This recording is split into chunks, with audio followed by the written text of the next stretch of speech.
Mr. Speaker. We all recognize that in this country we recently had a national election. We have a lot of new members of the House of Representatives. We have new United States Senators. President Obama and Vice President Biden are back in their offices. We've had new office holders elected in many state and local communities as well. And while we have a lot of change in the elected offices, we all know that a big part of government relates to what we refer to as the executive branch, and that means various departments of government and agencies within those departments of government. And those people work very hard. They're committed to the American people. They're not elected, and many times we do not even know who they are. Now today, I want to raise an issue that is vitally important to all of the American people.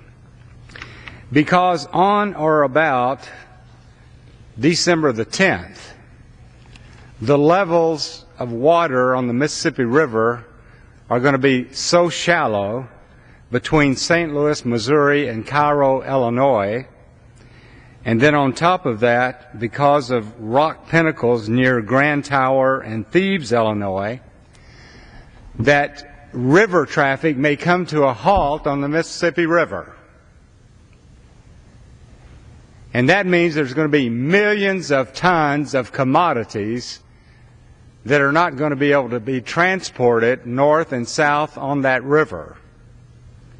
And of course that affects not only the recipients of those commodities and the shippers of those commodities, but indirectly people who mine, make, manufacture, supply those commodities.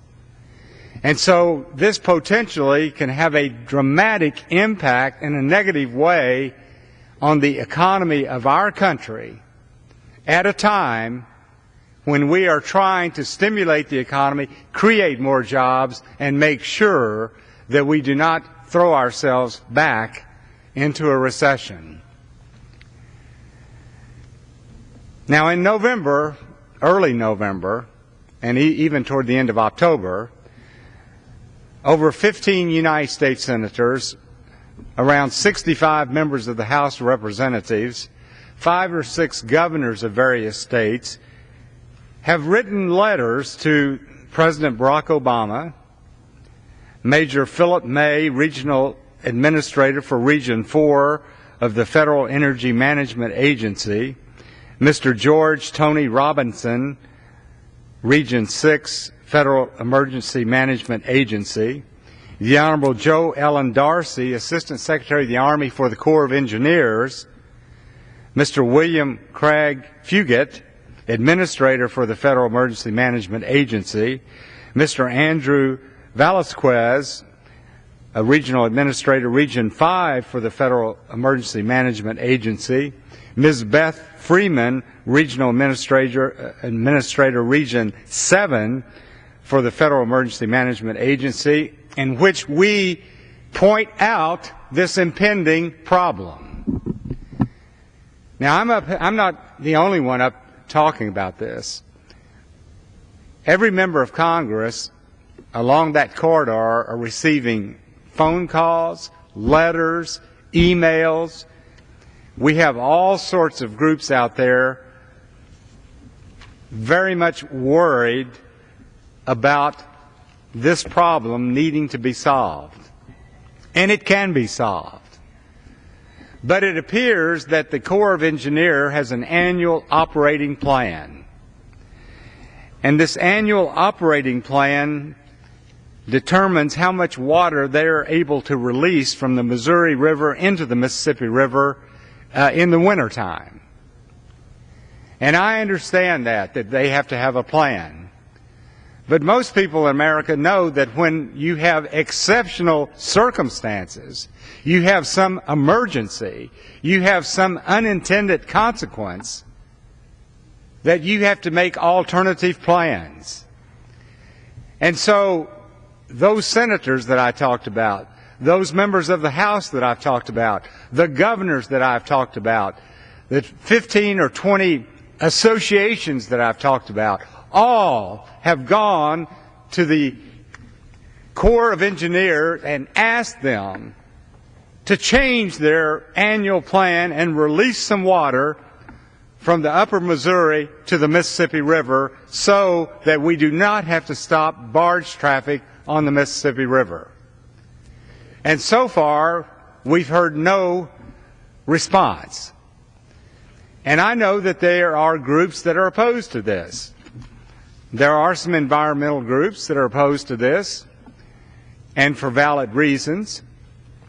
And we're not asking this to be done permanently, but this is an emergency that will have dire consequences on the economy of this country. And we cannot stand for even a brief period of time to stop commerce on the Mississippi River.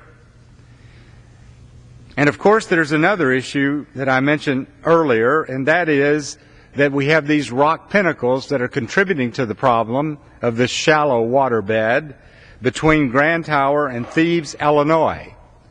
And the Corps have indicated that they're going to take some action to remove those pinnacles. And that's vitally necessary as well. So I'm here today partly because out of pure frustration. Although some people think that individual members of Congress have a lot of power and authority, and sometimes we think that, but the truth of the matter is these decisions are being made by people at the Corps of Engineers, maybe the Secretary, the Department of Transportation, and some of these other agencies. And they have the legal authority to take action here. But so far, they're unwilling to do so. So I'm here today simply to raise this issue because I don't know what else to do. We've written letters, we've called, these associations and agencies of other governments, state, local, have written letters, have called. We've done everything that we can do. We've asked the President to take action. We've asked the Corps of Engineers to take action. And we understand that it's not anyone's personal fault. This is caused by a drought of unusual proportion. But when you think about traffic, all traffic on the Mississippi River in that region between St. Louis and Cairo coming to a halt, it's going to have a dramatic negative impact on everyone in our country. So I simply am here today to focus attention on the issue, to once again ask the President, ask the Assistant Secretary of Defense, the Corps of Engineers, to take some action, to work with us to resolve this problem. And with that, I yield back the balance of my time. The gentleman yields back.